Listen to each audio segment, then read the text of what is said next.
Halo semuanya, kali ini kita akan mengisahkan seorang pebisnis gele terbesar di Inggris bernama Mickey Person yang memiliki aset sampai lebih dari miliaran dolar. Dengan aset yang begitu banyak, dia pastinya mual hese jika ingin membeli seblak di warung Teh Wati. Merasa lelah menjual gele dan ingin menghabiskan masa pensiun dengan istrinya yang hot sekali ya, bernama Rosalind. Mickey pun berniat menjual seluruh asetnya yang terdiri dari 12 lokasi kebun ganja rahasia.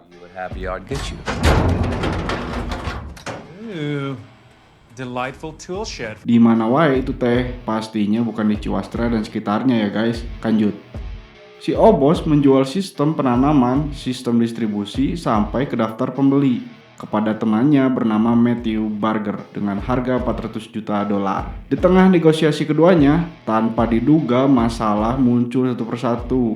Dimulai dengan serangan ke salah satu lokasi kebun gele rahasia, kemunculan pembeli lain bernama Dry Eye yang ambisius, sampai hadirnya detektif penuh tipu daya muslihat dajal bernama Fletcher yang ingin memeras Mickey lewat asistennya Raymond dan membuat situasi kacau suracau. Keterlibatan seorang pelatih gym yang dijuluki coach dengan anak buahnya yang gemar bertindak asal, serta terseretnya nama Lord George, bandar heroin pun membuat situasi semakin genting, mengancam nyawa Mickey dan Rosalind. Lalu bagaimana kelanjutan kisahnya? Tanpa banyak ngecerot, kita langsung ke cerita lengkapnya. Cekidot. Kisah akan berfokus pada seorang pria sultan yang memiliki bisnis marijuana bernama Michael Person. Ini bebengetannya, di mana bisnis tersebut sudah dijalankan sejak dia duduk di bangku kuliah, yang saat itu dirinya mendapatkan beasiswa tapi masuk kelas hanya 1 semester saja. Terlahir dari sebuah keluarga yang kurang mampu, Michael ternyata memiliki sebuah ambisi untuk menjadi seseorang yang cukup berkuasa, di mana saat dia memutuskan untuk tidak melanjutkan kuliahnya, Michael tidak pulang ke kampung halaman atau bekerja di tempat orang, melainkan memilih untuk berbisnis gele dengan cara menjual kepada mahasiswa-mahasiswa borju yang ada di universitas tersebut. Dan tentu saja untuk bisa berkuasa seperti sekarang, Michael sudah melalui banyak sekali lika-liku berbisnis ganja yang cukup berat. Dan pastinya dia nggak akan segan-segan untuk melenyapkan nyawa seseorang. Setelah bertahun-tahun menjadi raja marijuana dan bergelimangnya harta, tahta, anya yang tidak semua orang bisa dapatkan, Michael faktanya sudah lelah dengan dunia tersebut dan memilih pensiun dari kerajaan bisnis yang sudah menjadikan ia sebagai sultan. Di mana sekarang Michael berencana untuk menjual kerajaan bisnisnya tersebut kepada beberapa elit global dan kaya raya yang salah satunya adalah seorang pengedar narkoba kelas kakap bernama Matthew. Ini rupanya. Untuk menunjukkan betapa megah dan menguntungkannya bisnis ini, Michael mengajak Matthew untuk melihat-lihat kebun marijuananya. Brilliance should be acknowledged.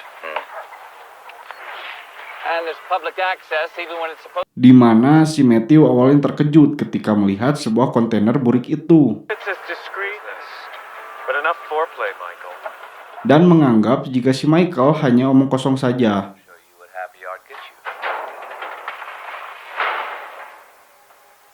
Namun betapa terkejutnya Matthew saat melihat ruang bawah tanah dari kontainer itu. Ternyata ada sebuah basement rahasia yang sangat besar, dipenuhi dengan kebun marijuana berikut dengan teknologi pengolahan mutakhir dan para karyawan yang mengurus ladang pembuat ngefly ini. Matthew pun bertanya, jika bisnis ini begitu menguntungkan, kenapa kamu mau menjualnya? Michael pun menjawab bahwa dirinya sadar jika suatu hari nanti bisnisnya sudah pasti akan terendus oleh pihak berwajib dan pastinya rumit sekali ngasih cuan sana-sini dengan cara yang dengan track record dirinya di masa lalu yang dipenuhi dengan catatan kriminal pasti sulit sekali untuk bisa mempertahankan bisnis ini. Sehingga dirinya berkesimpulan bahwa kenapa tidak pensiun saja dan melewati masa tua dengan nikmat. I've earned it. Look, Sementara itu, kita akan dibawa ke sebuah perusahaan media di mana di situ ada seorang bos berita bernama Dave Yang tanpa si Michael sadari, Dave pernah mengajaknya bercengkrama ketika bertemu di salah satu pesta, di mana di situ Michael sengaja tidak menyalami Dave oleh karena perusahaan Dave pernah memberitakan hal-hal yang menjengkelkan dan menjelekkan nama Michael Person sebelumnya. Dave, Daily Print. Yes. Dan akibat kejadian itu, kini Dave berambisi untuk mencari kesalahan-kesalahan Michael dengan cara menyewa seorang detektif untuk memata-matai semua aktivitas yang dilakukan oleh Michael beserta jajarannya. Di sisi lain, kita akan melihat seorang pria Tiongkok bernama Dry Eye, dia adalah bos dari sebuah kelompok kriminal cukup berpengaruh di Asia, yang bisnisnya sendiri berfokus pada segala jenis penyelundupan seperti onderdil mobil, spare part, motor, talenan pasar Kircon, Magicom Lembang, termasuk menyelundupkan manusia-manusia yang masih hidup. Dan mendengar kabar bahwa sang Raja Gele akan mundur dari tahtanya, tentu hal itu membuat Dry Eye tertarik dan berniat untuk membelinya.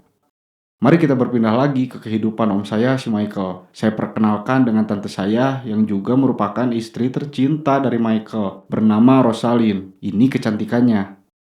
Tidak seperti permaisuri raja konvensional pada umumnya, Rosalind sangatlah mandiri, tidak ogohan, memiliki karir, dan tidak mengandalkan uang suami. Hal ini terbukti dengan usaha bengkel mobil miliknya sendiri, yang sekarang sudah memiliki beberapa karyawan dan customer dari seluruh mancanegara. If you're still there, who's ordering the fucking pub? Sebagai seorang istri, hanya satu pesan Rosalind kepada Michael, Like gentrification. agar dia tetap waspada dan jangan gegabah untuk pensiun, karena pastinya akan banyak sekali pihak-pihak yang memperebutkan kerajaannya tersebut. That's why you've got people, remember? Sesaat setelah Michael pergi, muncul Dry Eye yang ternyata sudah lama mengenal Rosalind dari bisnis pembelian onderdilnya. Rosalind sendiri tidak menyadari jika barang-barang yang dipesannya selama ini berasal dari selundupan yang dilakukan secara ilegal. Nah, khusus untuk pesanan kali ini, Dry Eye tidak butuh uang sebagai bayarannya, melainkan diganti dengan bayaran dalam bentuk lain. Dia minta dipertemukan dengan suaminya yaitu Michael, dan antum sudah pasti paham kan untuk apa maksudnya. Scene selanjutnya mari saya perkenalkan dengan asisten om saya yang sangat strong dan elegan, bernama Raymond. Wow! Tak lama kemudian, datanglah Dry Eye yang sudah melobi istri Michael untuk bertemu Michael. Dry Eye ternyata cukup dibuat tegang dan bingung pada awalnya tentang bagaimana caranya untuk mengungkapkan apa maksud dan tujuannya, di mana Dry Eye memilih untuk memakai cara warlock, yaitu langsung to the point apa tujuannya. Yang hal itu ternyata bukan sebuah cara yang elegan dan berkelas untuk berbisnis dengan seorang sultan seperti Michael. Di sini Raymond melihat Michael bosnya seperti risih dengan kedatangan si Dry Eye ini. Tentu hal ini membuat Raymond ikut risih juga. Sehingga dia akhirnya angkat bicara dan menyuruh warlock ini untuk segera pergi dari sana. I think your time's off, chaps. Dry Eye yang langsung emosi dan mengancam secara halus bahwa ketika seorang pria sejati diremehkan, maka hukuman rimbalah yang akan berbicara. Dan tiba-tiba Hurts,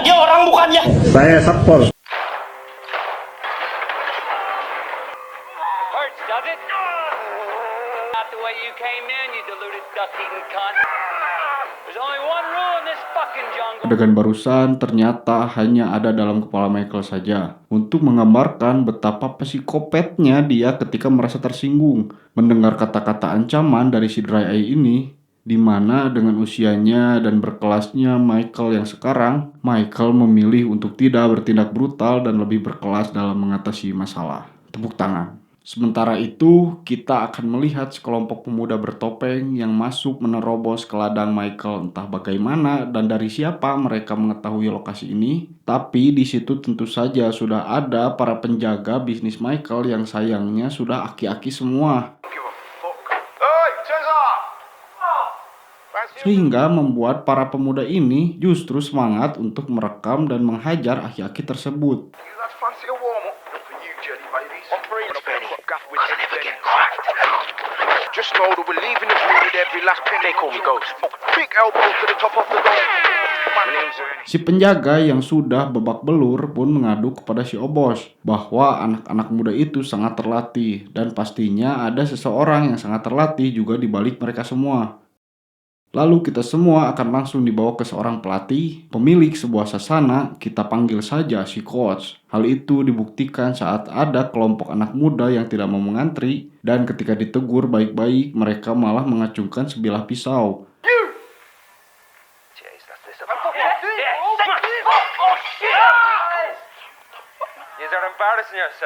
Tak lama setelah itu, beliau pun mendapat telepon dari salah satu anak didiknya bahwa mereka memiliki sebuah kejutan untuk sang pelatih yang mereka hormati. Setelah bapak coach ini datang ke sana, betapa terkejutnya si coach ketika melihat begitu banyak tanaman ngefly berikut dengan video aksi mereka yang diupload ke YouTube. Means we're coming for the crumbs. And we're like a taxman, we're coming for your fun. Boxes and boxes with the toddlers of your tongue. Make sure you get the uppercut. Fakta bahwa kejadian ini terjadi sesaat setelah dirinya mengumumkan akan mundur dari tahtanya. Take it down. Jelas membuat Michael menjadi gusar karena jika ladangnya sudah bocor ke media, tentunya akan menjadi sebuah masalah besar yang membuat harga jual bisnisnya akan anjlok. Fakta menarik lainnya adalah om saya memiliki backingan yang sangat kaya raya dan cukup berkuasa di Inggris, yaitu seorang elit global tingkat dewa bernama Lord Henry, yang selama ini mendapat keuntungan besar dari bisnis yang dijalankan oleh Michael. Dan dengan adanya kejadian kemarin, membuat Michael harus menutup beberapa ladangnya dan memindahkan ke wilayah lain, yang pastinya membutuhkan biaya yang sangat besar dan bantuan dari seorang yang cukup berkuasa seperti Lord Henry ini.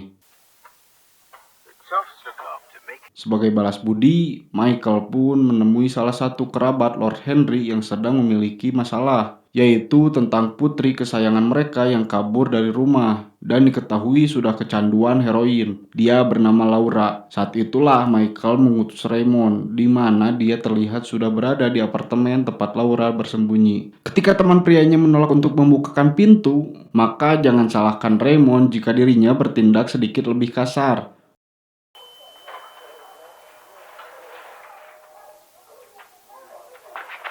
Seperti bosnya Michael, Raymond pun bertindak layaknya seorang pria berkelas yang tidak asal menghajar orang.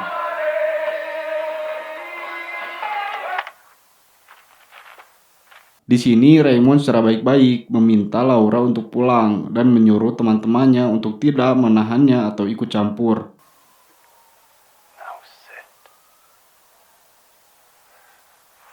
Temannya mencoba untuk bertindak dan tidak mengindahkan peringatan Raymond tadi. Dan saat itulah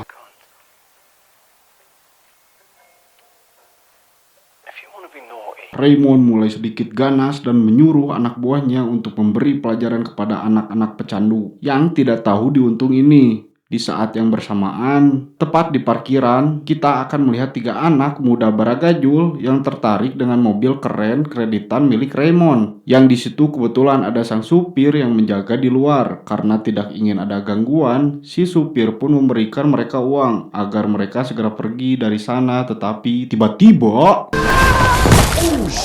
Ya mari kita pundurkan sedikit filmnya.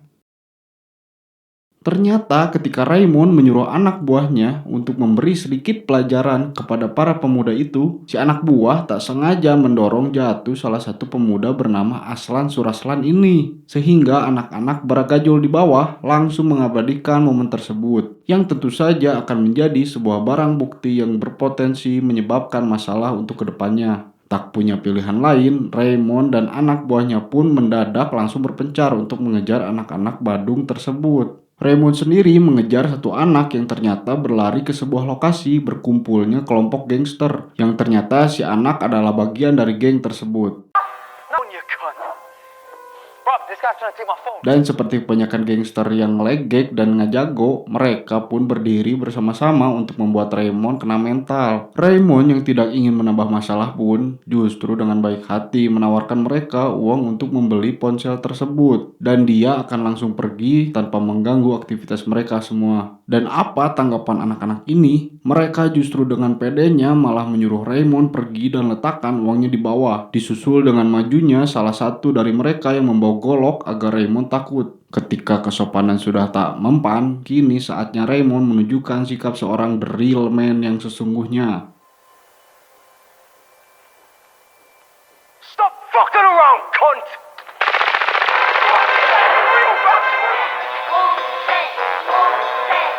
Setelah Laura berhasil dikembalikan kepada orang tuanya, Raymond pun langsung menemui Michael untuk melaporkan hasil tugasnya bahwa Laura sudah kembali bersama kedua orang tuanya. Namun ada insiden kecil yakni tentang kematian bocil yang tak sengaja kepada salah satu pemuda bernama Aslan Suraslan, yang setelah ditelusuri si Aslan Suraslan ini ternyata adalah anak orang kaya asal Rusia. Wow, anak Putin gitunya. Yang tentu saja bisa menjadi masalah untuk kedepannya. Kembali ke masalah si pelatih yang benar-benar terkejut saat mengetahui jika ladang ganja yang anak didiknya curi ternyata adalah milik seseorang terpandang yaitu Michael, di mana hal itu membuat coach menjadi gabut dan memutuskan untuk bertanggung jawab atas tindakan ceroboh yang dilakukan anak-anak didiknya tersebut. Pelatih pun datang menemui Raymond dan meminta maaf atas tindakan boloko anak-anak didiknya, di mana si pelatih dengan penuh komitmen akan membayar kerugian atas kerusuhan ini dengan waktu dan loyalitasnya sebagai tanggung jawab atas semua yang telah terjadi. Dan untuk itu si pelatih pun diminta untuk menunjukkan siapa orang yang telah memberi anak didiknya pekerjaan. My loyalty. Di sini si pelatih sudah mengungkap orang tersebut, menangkap, yang ternyata adalah pemuda Tiongkok yang mendapat lokasi dari si Dry Eye.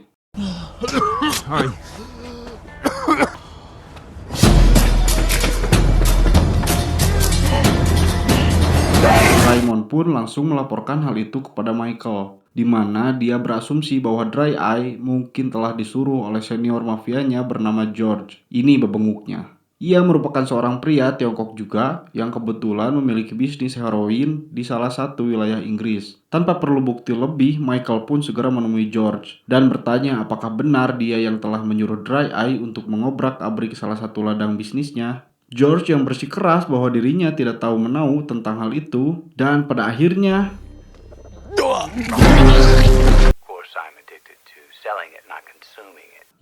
Michael diam-diam telah menaruh racun pada teh yang diminumnya, di mana George diperingatkan untuk jangan pernah macam-macam dengan kerajaannya. Dan oleh karena George nampak berkata jujur, maka kali ini Michael memaafkannya dan memberi dia penawar untuk racun yang telah diminumnya.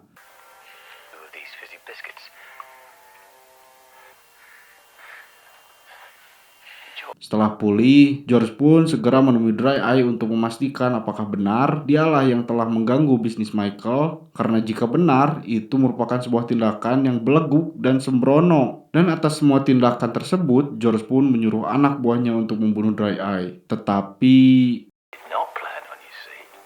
Fuck you, you old c***. It was Dry Eye. You're the Dragonhead now. Solidify you. ketika Michael sedang ingin sendirian di kafe langganannya,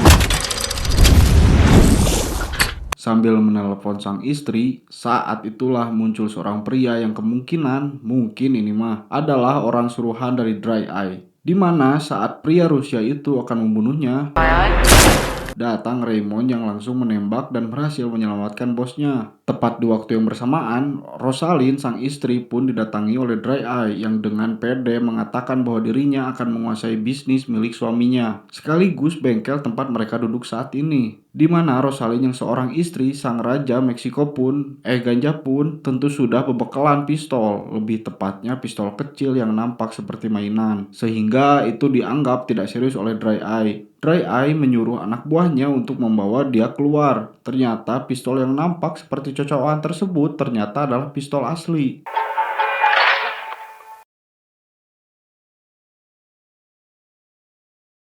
Di mana saat pelurunya sudah habis, Dry Eye segera menyergap Rosalind, menunggingkannya dan bermaksud untuk mengecerotkannya. Tapi tiba-tiba Hello, babe.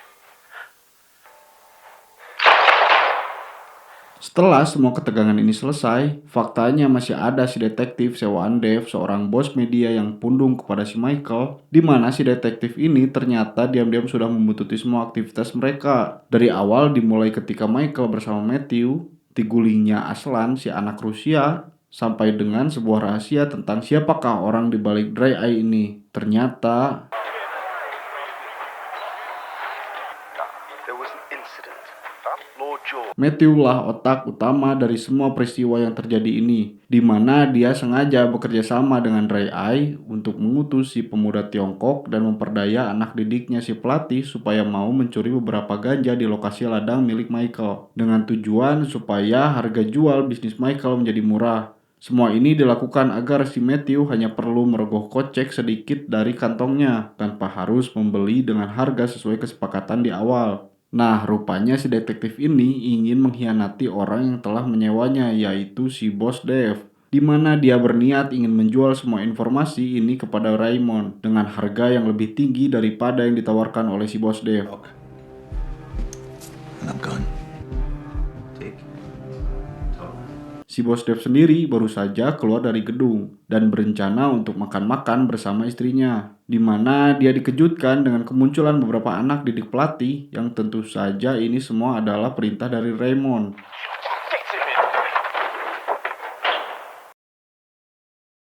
Ketika sadar, di situ sudah ada si pelatih memperingatkan bos Dave untuk jangan pernah mengganggu Michael atau bisnisnya lagi, karena jika dia macam-macam, maka rekaman video dirinya semalam ketika bermesraan dengan seekor babi atau bagong akan tersebar luas di media sosial, yang tentu saja itu akan menjadi hal paling memalukan yang tidak pernah bisa dilupakan seumur hidup. You know what bit that is? Setelah memberinya pelajaran, pelatih pun langsung melaporkannya kepada Raymond bahwa tugasnya berhasil dilaksanakan, sehingga jika Raymond ada satu tugas lagi, maka itu akan menjadi tugas terakhirnya, karena pada dasarnya dia dan anak didiknya bukanlah gangster yang bisa terus melakukan pekerjaan seperti ini. Sehingga diharapkan tugas terakhir ini bisa membayar semua kesalahan yang telah dilakukan oleh anak-anak didiknya. You need to understand the severity of your actions. Yuk kita kembali ke om saya yang berdasarkan informasi dari si detektif, Michael pun langsung menemui Matthew untuk melihat seberapa jujurkah dia dalam membina sebuah hubungan bisnis, di mana Michael memperlihatkan jasad pria yang sudah dibekukan dan bertanya apakah Matthew mengenalnya atau tidak. Corpses in freezers.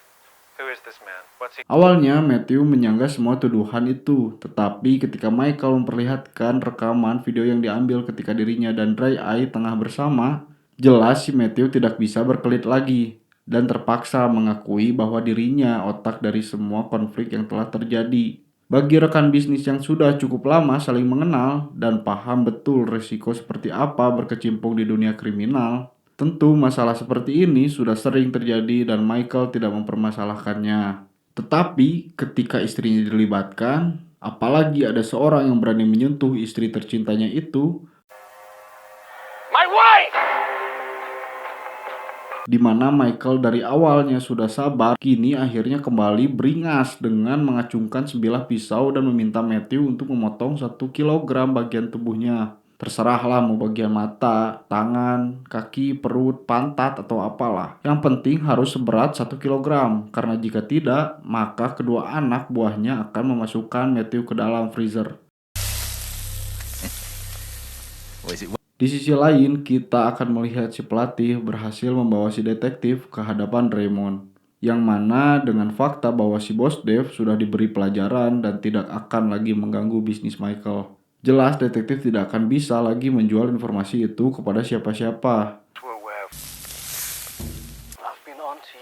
Ketika dalam situasi ini, si detektif akhirnya mengeluarkan jurus terakhirnya berupa informasi penting yang benar-benar rahasia dan sangat-sangat penting. Sebuah informasi yang Raymond dan Michael sendiri belum mengetahuinya. Anda ingat dengan orang Rusia yang berniat menembak Michael ketika di kafe tadi? Ternyata pria itu bukanlah utusan dari Dry Eye atau Matthew, melainkan utusan dari orang pemerintahan Rusia yang merupakan mantan pimpinan Badan Intelijen Rusia. Wow! Yakni orang tua si Aslan Sutarlan, pemuda Rusia yang tak sengaja terbunuh saat misi penyebutan Laura. Dan alasan kenapa si detektif bisa tahu tentang semua ini adalah karena dialah orang yang telah menjual informasi ini ke keluarga Aslan Sutarlan ini. Di mana saat ini kediaman Raymond sudah didatangi oleh 2 pembunuh bayaran yang akan membunuhnya dan bosnya. Dan benar saja, Michael sedang terancam karena diculik oleh 2 pembunuh bayaran yang lain. Dave? Dan betapa terkejutnya Michael dan Raymond ketika mereka diselamatkan oleh orang yang tak terduga, yaitu si pelatih dan anak didiknya yang berinisiatif untuk membantu mereka meski tugasnya sudah selesai. Baik banget ya si coach. Beberapa waktu berlalu, setelah si detektif kabur, dia ternyata mendatangi sebuah perusahaan hiburan di Amerika, yaitu perusahaan bernama Miramax, yang juga mendistribusikan film ini, di mana setelah semua informasinya sudah tidak laku lagi dan bingung dijual kemana, si detektif memilih untuk menulisnya menjadi sebuah skenario film, seolah sepanjang tadi hanyalah sebuah fiktif belaka.